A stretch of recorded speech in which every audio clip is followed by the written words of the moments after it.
Santo. Amén. Amados hermanos en nuestro Señor Jesucristo, hoy decimos la misa del domingo sexto después de Epifanía, pues este año hay 25 domingos después de Pentecostés y entonces se rellenan los que faltan, en este caso uno, comenzando por el último domingo de Epifanía.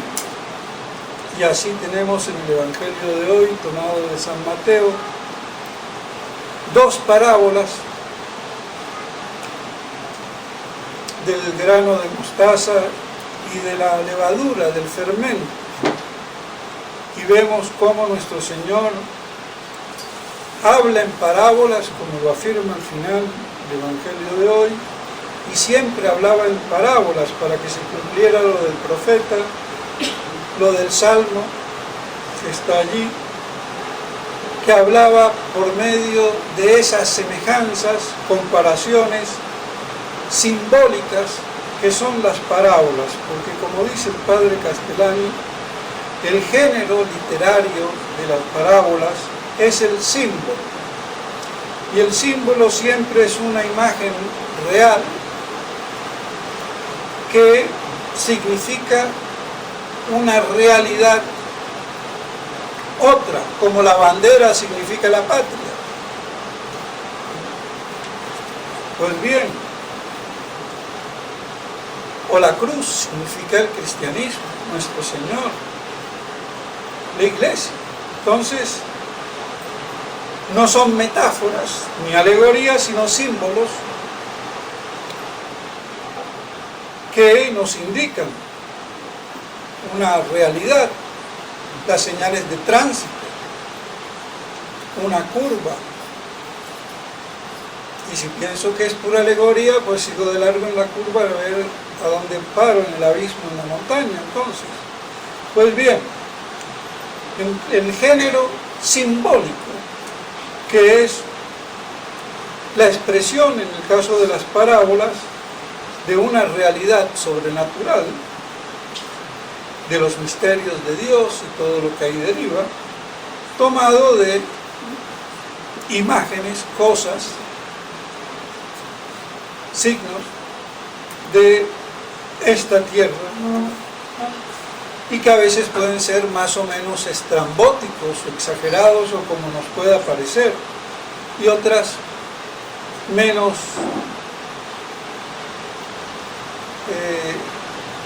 expresivos en cuanto a lo que nos pueda sorprender como estrambótico. Pues bien,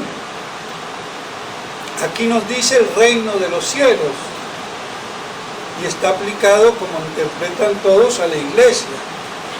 De hecho, si fuera el reino de los cielos refiriéndose al cielo, al puro cielo, pues absurdo, porque en el cielo no va a crecer como la semilla, ni a elevarse la masa con el fermento, porque en el cielo la iglesia ya está toda plena y no tiene disminución ni aumento. Entonces vemos que la palabra reino de los cielos tiene acepciones que pueden apuntar al puro cielo y también al cielo comenzado en la tierra, como es la gracia y la misma iglesia. Por eso entonces aquí se refiere a la iglesia, y estas dos parábolas manifiestan su desarrollo, su despliegue, su crecimiento, su progresismo, podemos decir así, que justamente los progresistas lo comprenden carnalmente al estilo judaico, judaizando, carnalizan el progreso y caemos en este progresismo vergonzante, modernismo, que ha destruido la fe y nos tiene en plena apostasía y tiempos apocalípticos. Entonces, así como el grano de mostaza, que es el más pequeño entre las legumbres, crece y se hace un árbol donde anidan las aves del cielo, pues así crecerá la iglesia en esta tierra. Y lo mismo con el fermento de la levadura, un fermento químico, no físico, no violento, como la teología de la liberación, comunismo a trochimoche en la dialéctica marxista, para difundir la iglesia como lo han entendido muchos sacerdotes y sobre todo jesuitas. Pues bien, pero no únicamente los jesuitas, aquí no se salvan ni dominicos, ni franciscanos, ni nada. Pero bien, entonces esa expansión que viene de adentro por el fermento en la masa, y así se expande la iglesia en este mundo, y es su crecimiento, que es progresivo, hasta que se cumpla el número de aquellos que Dios tiene considerados, aunque a veces se vaya para atrás, pero se va creciendo sobrenaturalmente. Entonces, y también cuantitativamente, si se quiere, porque aunque muchos abandonan la fe, siempre habrá otros que nacen o se convierten y entran. Y ese sería el verdadero progreso o progresismo de la iglesia, sobre todo en su dimensión espiritual sobrenatural. Y aún,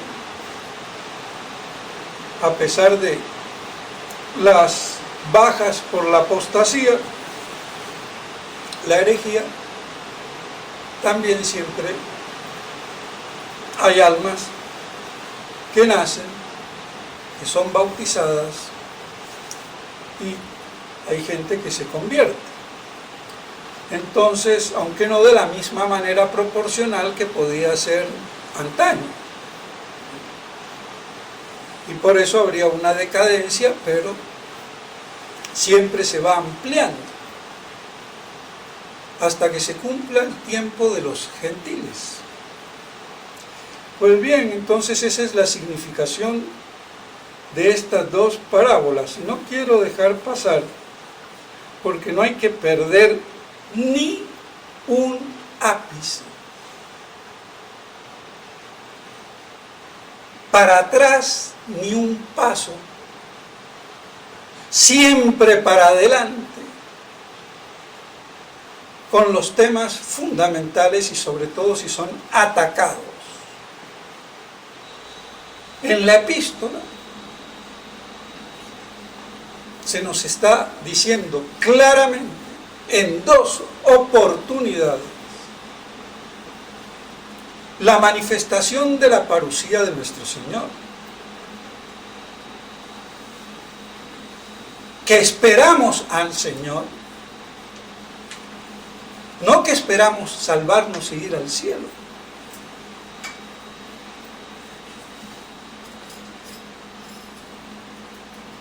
Sino en Jesucristo, que lo esperamos.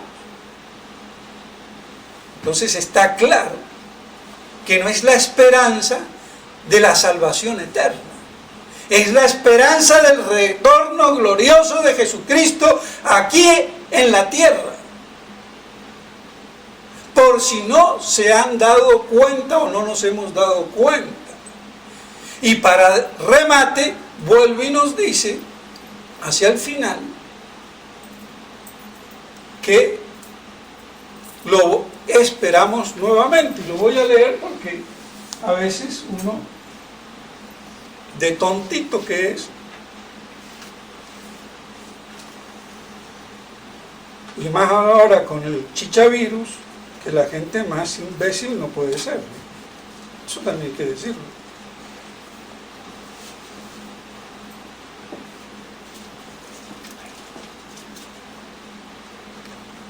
Esa es la principal epidemia, o la única que hay. La universalización de la idiotez, de la estulticia humana. Dice así en la epístola: después de decir, bueno, acordándonos de las obras de vuestra fe, de los trabajos de vuestra caridad, claro, y cualquiera diría, bueno, fe, caridad y esperanza, las tres virtudes teologales, y chan, se acabó el problema. Pues no. De vuestra caridad y de la firmeza de vuestra esperanza en nuestro Señor Jesucristo. ¿Y qué espero yo de Cristo? La segunda venida, la parusía. Y hacia el final, después de decirle que bueno, que se convirtieron, abandonaron los ídolos para servir al Dios vivo y verdadero y para esperar de los cielos a su Hijo Jesús. Entonces, es una epístola eminentemente parusiaca, apocalíptica, 1 y 1000 y 10.000 y 1.000.000 de veces más.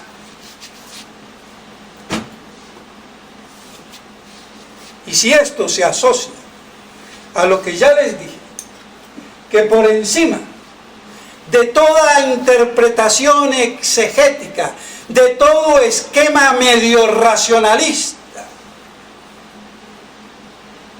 porque hay un racionalismo en los esquemas exegéticos. En las escrituras no hay interpretación esquemática. Eso viene del protestantismo y del racionalismo. A ver, de las parábolas, ¿qué interpretación exegética va a haber? Esquemática, cuando es simbólica, por Dios. Pero en eso han caído muchos, incluso el padre Castellani, perdón, y el padre Lacunza también.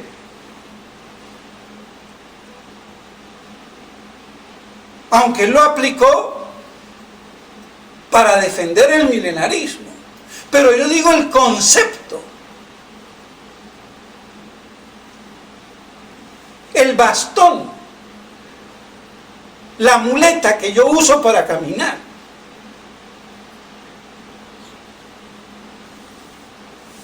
Pues bien, por encima de todo eso, es un dogma de fe. El reino terrestre, terrícola, para que nos entre en la cabeza, de Cristo Rey, que se hace Rey en esta tierra, en las entrañas virginales de la Santísima Virgen María. Es Rey primero y en primer lugar porque es en esta tierra que se encarnó. Como lo dicen las encíclicas, Quas prima y Miserantissimus Redemptor. Aunque los mismos papas, quizás, que las hicieron, o el que las hizo, no se dio cuenta. En toda la profundidad, pero eso ya no es sino otro problema. Porque hasta los mismos profetas pueden profetizar y no entienden ni pa de la profecía. O tienen una inteligencia parcial. Y hay profetas como la burra de Balaam que dicen una verdad y no inteligen. De todos modos, es un dogma de fe.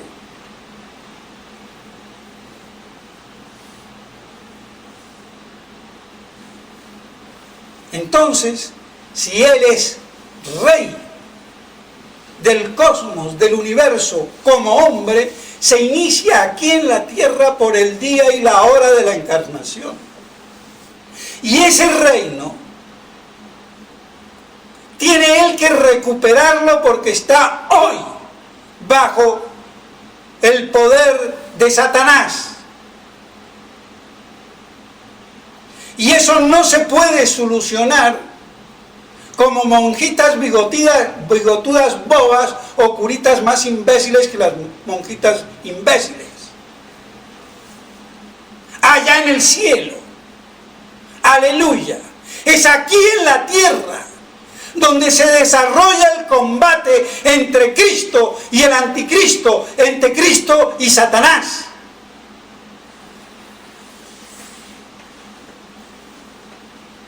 Y de aquí redunda para todo.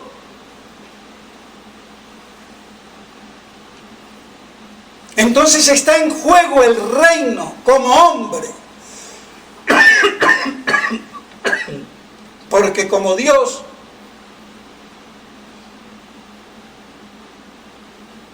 es rey antes de encarnarse, y lo es toda la Trinidad. Que ese es otro aspecto que no se ha mirado mucho, no se ha recalcado. Falta de predicación.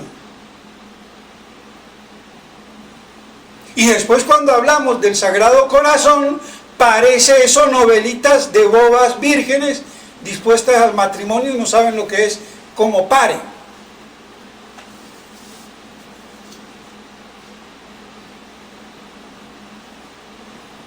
Todo por la distorsión, cuando el corazón de nuestro Señor es la expresión simbólica del amor de la persona de Cristo Rey, y Rey en esta tierra.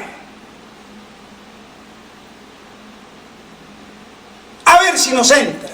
Y el que no crea eso no es católico y es un hereje. Así que no se pongan los antimilenaristas a combatir el reino de Cristo en esta tierra, porque son perfectos herejes.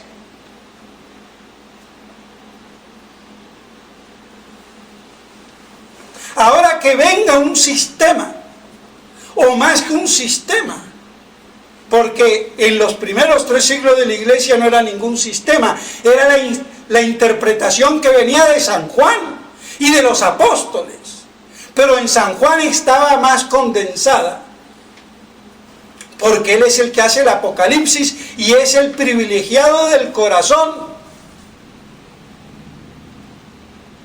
de Cristo. Entonces tiene el privilegio de hacer el Apocalipsis, el libro de la gran esperanza en Cristo Rey. Y esa es la esperanza que está diciendo aquí San Pablo a los tesalonicenses. Pero es que no nos enteramos, o leemos y no entendemos. ¿Qué vamos a hacer?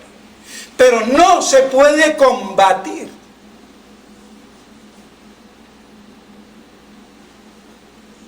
Y que no me hablen decretos de Roma, porque el primer decreto del año 41 fue herético y hecho por Roma y en Roma. Que Cristo reine corporalmente, hasta que alguno se dio cuenta que corporalmente reina, aunque sea desde el sagrario. Entonces cambiaron por visibiliter, pero no definen nada.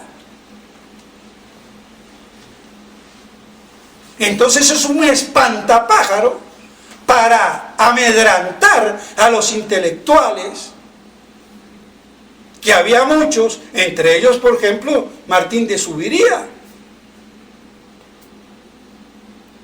y tantos que había. Los aniquilaron.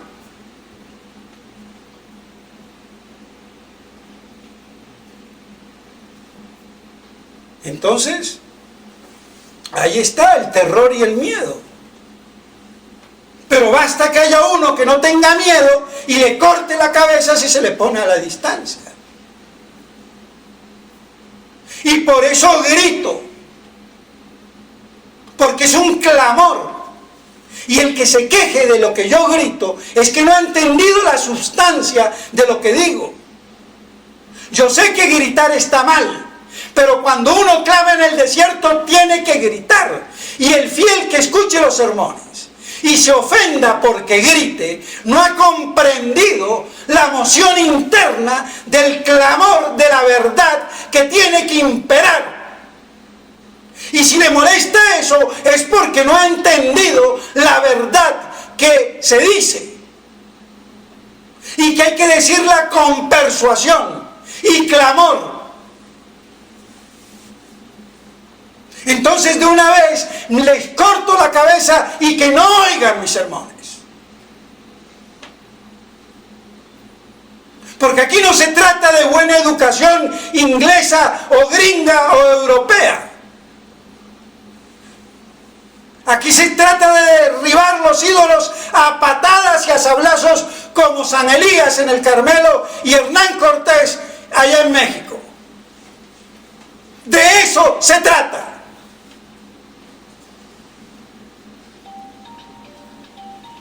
Y de todos estos ídolos que imperan, incluso en Roma, para hacer 2 decretos que no dicen nada, pero atemorizan. Y así sepultar como cara pintadas, satanizando el milenarismo patrístico, que ningún santo impugnaba, porque San Jerónimo no impugnaba, sino el herético de Cerintos. Otra cosa es que en su corta y óptica miope en esto, metía a, por ejemplo, a San Papías o a San Irineo. Pero eso ya es un problema de su debilidad. Y San Jerónimo gritaba como dálmata que era. Así que si grito me parezco mucho a San Jerónimo, que no era ningún cachetito colorado de su merced.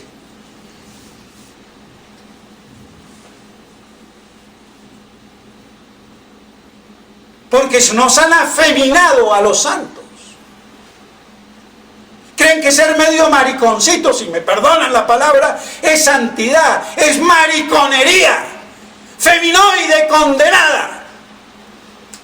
Y eso hay que decirlo, con virilidad.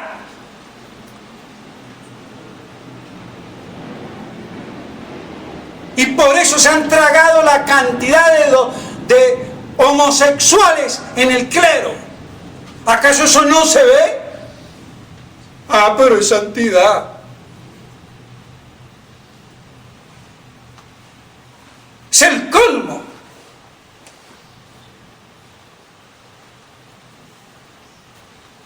Si no estaría afeminada la filigresía a los fieles,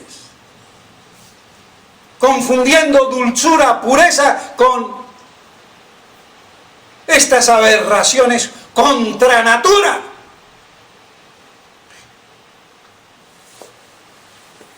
Entonces queda claro, y esto lo digo porque me acabo de pelear con un fiel, no voy a decir el nombre,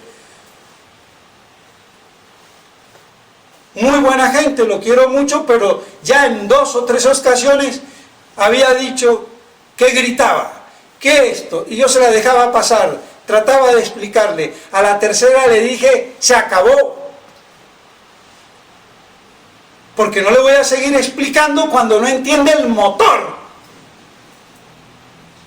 o a ver si a alguien lo están matando o robando y no van a decir, ¡policía! Ah, no grite, porque eso no es educación.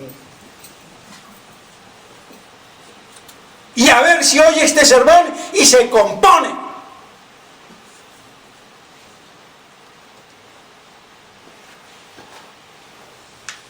Pero claro, como los británicos, o lo que viene de mediocultura británica,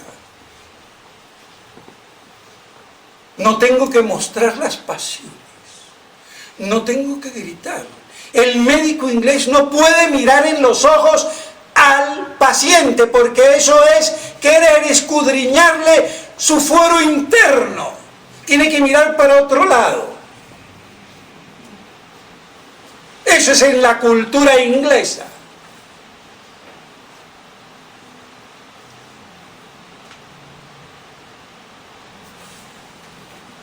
Pues las pasiones, cuando son necesarias, hay que mostrarlas. Y vean que esas están así, que Dios cuántas veces no habla de su santa ira.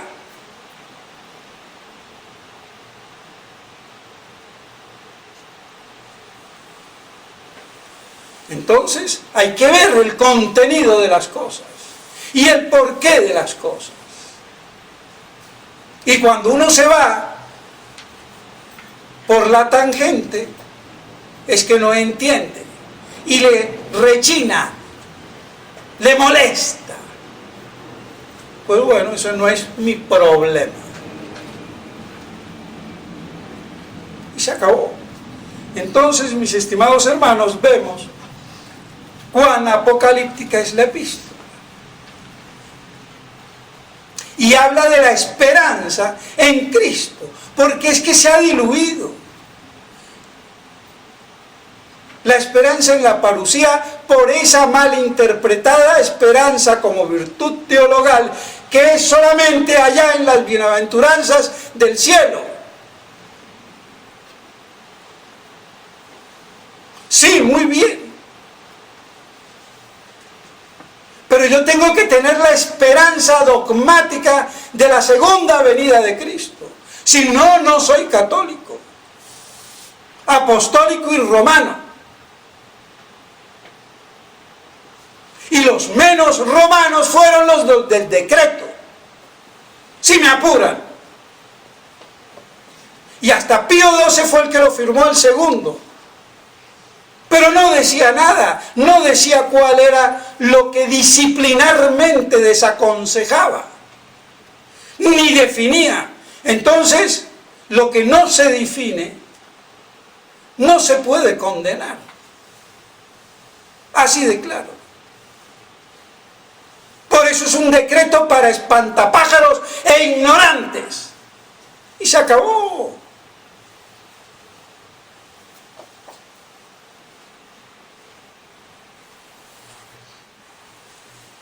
Pues bien, así entonces, esa esperanza de volver a ver a nuestro Señor, y más con el chichavirus.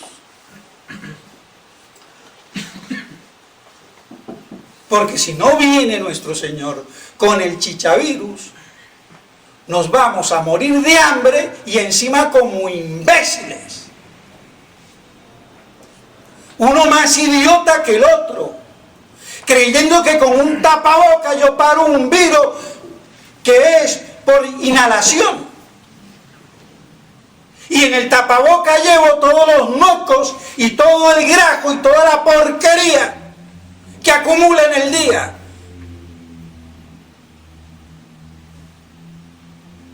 Llevándola por doquier.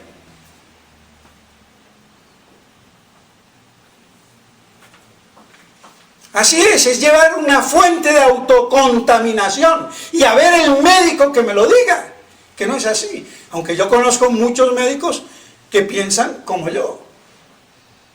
Y la mayoría de los que conozco me dan toda la razón. Lo que pasa es que tienen miedo de hablar, de que los echen. Pero este coronavirus es toda una programación de la sinarquía, de los amos del mundo. Porque pandemia tendría que haber habido el año pasado, que han muerto más por cuestiones respiratorias que este año con el chichavirus.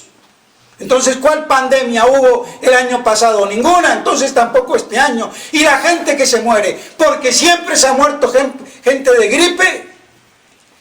Y más ahora con un chichavirus enriquecido, y que si le da a alguien frágil, lo revienta, porque encima no le dan la atención adecuada Y les interesa que se muera para que le den dinero encima, el Estado. Dinero que viene siempre de los dueños y amos del mundo. Y si a mí me cortan la cabeza, bendito sea Dios.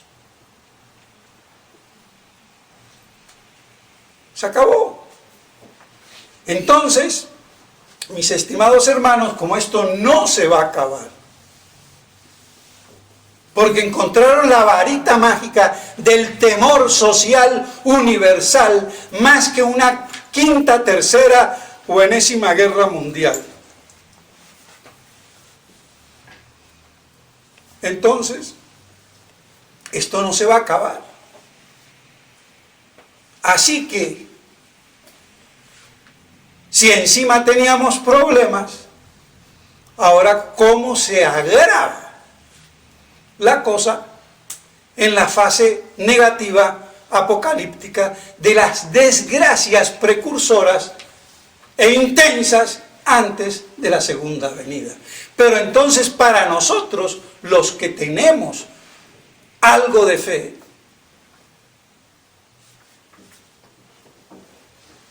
pues será un crisol para purificar el oro, y que no sea de 14 o de 20 o 22 quilates, sino oro puro de 24. Entonces, es la única manera de mirar esto, con verdadera esperanza, verdadera fe y caridad. Entonces, que esa sea la idea que nos está dando la epístola, y que yo aquí trato solamente de explicitar,